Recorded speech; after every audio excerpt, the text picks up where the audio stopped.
parce que man nañu ne Ousmane Sonko wax nga dëgg te man loolu laa yaakaar. waaw parce que entre parenthèse fa laa bëggoon a jëm ndax yow Cheikh Tidiane Kandé reproche yi nga xamante ne moom Ousmane Sonko amal na ko te mu jëm ci justice bi. ndax d'accord nga ni tamit au Sénégal suñu justice bi lu ñu war a jooyanti la bëri na li ciy xew. loo waaw war a jooyanti waaye taxul a bañ. xam nga tu es là bien avié mën naa toog ne yaa Moussa foofu fompal seere mais yàqul dara ci ni nga sàncee yàqul dara ci ni nga sàncee de mën naa la ne fompal say lunette mais taxul say lunette ñaaw yaa Moussa lii xel la rek ah nee naa la mën naa la wax ne dippantil sa drapeau bi vert jaune la war a commencé dem rouge te yow da nga ko yóbbu rouge vert jaune ainsi de suite mais taxul ne drapeau bi la wala du loolu. exactement sa micro bi mën na dëgg nga jubbanti ko est-ce que gën tax na lii mu bañ a nekk micro. Donc nous avons une magistrature qui a été éprouvée dans le temps. Ils ont réussi de très bons dossiers. moo tax Ousmane Sonko bokkaat moo tax ñu demaat ci bu tribunal immuniser ko ne contrainte par corps bi tëbal nañu ko ça c'est pas le droit tout simplement c'est l'humain maanaam nit la sonnal nañu ko sonn na am na fu mu jaar justice ne pour mu seddal tuuti pour mu immuniser ko naa dindi contrainte par corps bi il va se donner le temps nécessaire pour mu mën a fay ça c'est le droit c'est l'aspect humain du droit te ay juges ñoo décidé ay juges ñëw dindi ko nee la contrainte corps bi na tëb ñooñu magistrat yi lu muy wax ñooñu mënoon nañ ko wax ne déedéet contrainte par corps bi day jàll.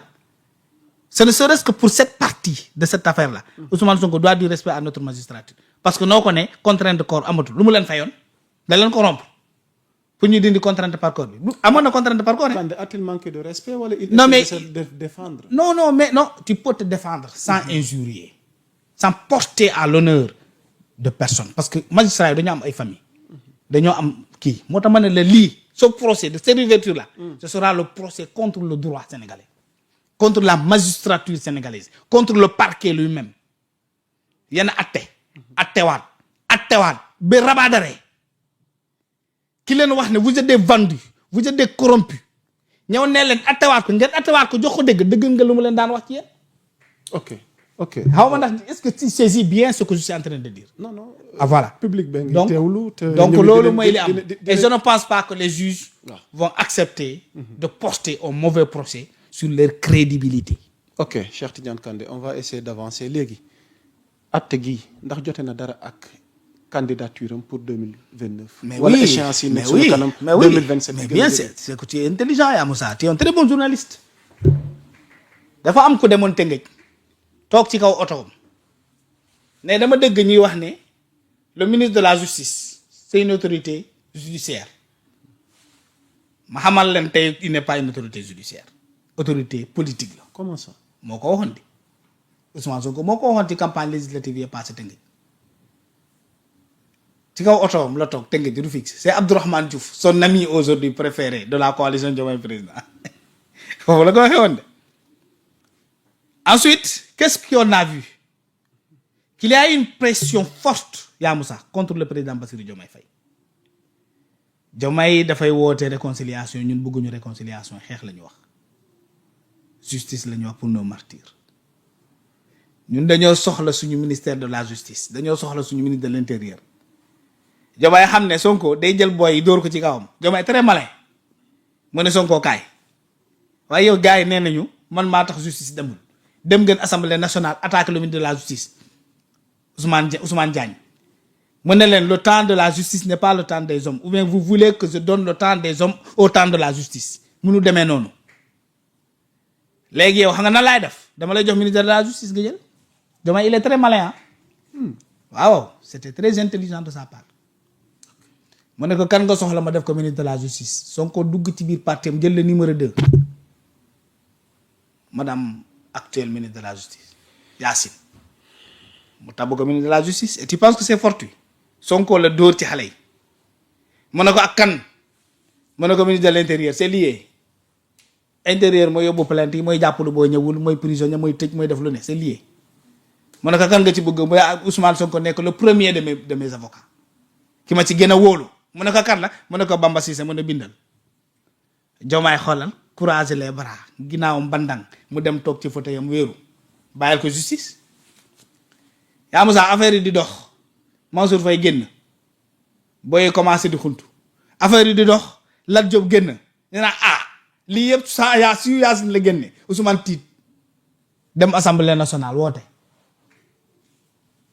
bëgg jël justice dóoraat ko ci kaw booy ñu ne ko déedéet sëñ bi demeewul noonu de yaa yor justice yaa yor intérieur te yaa génne gaay sa ministre bi moo génne gaay Sonko commencé di def communication ni leen le temps de la justice n'est pas le temps des hommes ma ne ko lu xew ba discours bi changé mu ne leen bàyyi leen di jàpp nit te amoo leen preuve c'était pas le discours de Sonko day waajal colère booy il est très malin pour que suba bu waxee dara xewul mu ne la waxoon naa leen assemblée nationale ñu toogaa ci ñu ko du demee noonu da ngay atte par force yaa yor justice yaa yor l'intérieur da ngay dugal loi assemblée nationale dindi la loi d'amnistie dem atte les 86 morts yi ngeen wax mais Sonko yemul foofu quelque chose a bougé la nomination de Yacine Fall elle est liée intrinsèquement à ça. La mission première de Yacine, c'est de restaurer Ousmane Sonko dans ses droits. Fàttalikul ce qu'avait dit Guy Marius Sagna. Bassirou Diomaye Faye devait être un président par intérim. Mais yemul foofu dafa ne Bassirou devait assurer le retour de Ousmane Sonko dans ses droits. Mais loolu mooy instrumentaliser la justice. ndax du lu ñu waxtaanee woon. Mais bien sûr c'est ça l'arrivée de Yacine Fall. ni Guy waxee. mais loolu lu ñu waxtaanee la woon loolu la wax. loolu la révélé est-ce que ce qui fait que bu ko Diomaye defoon. il allait être la première personne. le premier président de l'histoire du monde. à avoir contribué un coup d'état qui allait être porté sur lui. mais oui loolu coup d'état institutionnel. yow ñu fal la démocratiquement ñu jox la mandat nga dem tëgg ak ay nit ngeen toog waajal li nga xam ne da ngay def 2 mois xaw ma 6 mois démissionné loolu coup d'état la. Coup d'état contre la volonté de 54% Sénégalais.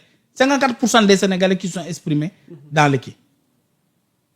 mu dem Ousmane yemul foofu ne Diomaye da nga ma waroon bàyyi ma gouverner. Le pays manque d'autorité. Cette communication là parce que c'est pas coordonné. C'est coordonné et cohérent. mais léegi comme amul loolu yëpp Diomaye démissionné wul waaye am na ministre de la justice am mu ne ko léegi da ngay fexe ma ñëwaat ma bokk 2029 ma nekk candidat pour ce faire da ngay ubbiwaat dossier bi ma daane la. dossier bi moo tax éligibilité moom candidat doo ci def débat xanaa. non éligibilité ak li ci yenn juristes yi wax. rabat d'arrêt avocat am li ñu ci wax. ak moom en personne li mu ci wax. avocat ñàkk bokkam da koy neex. waaw avocat moom doonul ku ñuy mën a teree bokk ci réew mi. loolu nag est-ce que yow it Cheikh Tidiane Kandé imaginer nga Ousmane Sonko bañ a bokk tey jii nii comme ni mu amee woon. Ousmane Sonko mooy kan moom xanaa du sénégalais man bu ñu ma attee daan ma li ma ci man non jaay nañ fi doole Khalifa Sall. waaw mais jaay ñu doole Ousmane Sonko. Karim Wade. Ousmane Sonko kenn jaay ko doole. non bokkul woon. waaw mais c'est parce que moo wax làmmiñam moo ko teree bokk. kon da nga jàpp ne bii yoon du bokk. mbirum Adji Sarr terewul bokk Ousmane Sonko. làmmiñam ci dossier Mame Mbaye Niang moo ko teree bokk. moo wax ne yor naa preuve ñu ne la andil preuve bi andi woo ko ñu daan la nga dem rabat d'arrêt tàggoo Bassirou Diomaye Faye bu muy dem rabat d'arrêt Diomaye da ko yëg moo xëy dugal rabat d'arrêt ñu ne ko sëñ bi lu ñu la daan lool la demoon nga cour d'appel ba pare dem nga cassation ñu kase ñu ne la lu ñu la daan looloo am ñu dindi contrainte par corps bi mais 6 mois yeeg li nga war a fay ci 200 millions da nga ko war a fay loolu lépp làmmiñ moo ko yóbbee boo nekkee leader politique wax nga ba làmmiñ nag lu mu dugal nit génnewu ko ci de yombul de alors moo tax wolof Njaay nee na wax ndox la bu tuuroo ab bakkaa ci des loolu moo ko dal il est coupable de sa bouche de son verbiage il est coupable de son expression incontrôlée il est coupable de sa volonté de devenir coûte que coûte il est coupable de vouloir devenir le meilleur Ousmane Sonko il est coupable de lui-même et quand tu es coupable de toi-même l'autre ne peut pas le régler keneen mënu ko régler alors que peut-on conclure balaa ñuy jàll que li ñuy mën a conclure mooy na muñ rek parce que bu doon procès la ay dossier nouveau mënul jàll si le droit est dit maintenant ils peuvent tripatouiller ba ci candidature am. non parce que mais point c'est boobu lañ fini tolloon loolu mag yow. benn affaire la moom candidature moom jeex na parce que ça n'enlève pas la condamnation mën na dem sax ñu naa ko non non it mënu jàll mën na dem sax perdre projet bi encore mais même si on dit que preuve bi dëgg la 10 jours yi romb na ça ne change rien sur la condamnation elle est effective on peut revoir on peut dire que oui Ousmane Sonko a raison il a amené la preuve elle est là c'est vrai mais yaamu ça juge avocat mi ñoo daaneel Sonko ñoo toog ci télé bi ne xaw ma nan moo yor preuve bi moo ko yoroon diw te loolu droit da ko tere ci diffamation keneen waru la ko yoreel te avocat yi ñoo toog ci télé ne diwa ko yor diw mu andi preuve bi le droit dit que quand tu es le diffamateur tu dois être en possession réelle des éléments de diffamation personne d'autre ne devrait les avoir encore en toi et tu dois les détenir légalement ok xanaa loolu mënu soppeeku ci diggante bi wala dañuy changer code pénal code de procédure pénale changer liste droit wax yëpp defar ko leneen parce que Ousmane Sonko je ne pense pas que ça soit possible et en définitive ce procès c'est un procès contre la magistrature sénégalaise yéen a atte woon yéen a attewaat yéen a rabat d'arrêt ki leen doon saaga di leen xas di leen ŋaññi ne leen attewaatal li ngeen atte woon ba daan ci nit boo leen ko attee confirmer ko wax ngeen waajooju wax nga dëgg ok on va essayer je ne pense pas que la magistrature va accepter cela on va essayer d'avancer Cheikh Tidiane Kandé ci beneen point d'actualité donte jël nañ assez de temps ngir mu gën a mën a leer ci ñaari point yooyu ñu njëkk a tàmbale damay dugg ak yow tamit ci beneen point d'actualité boo xam ne soxal na askan wi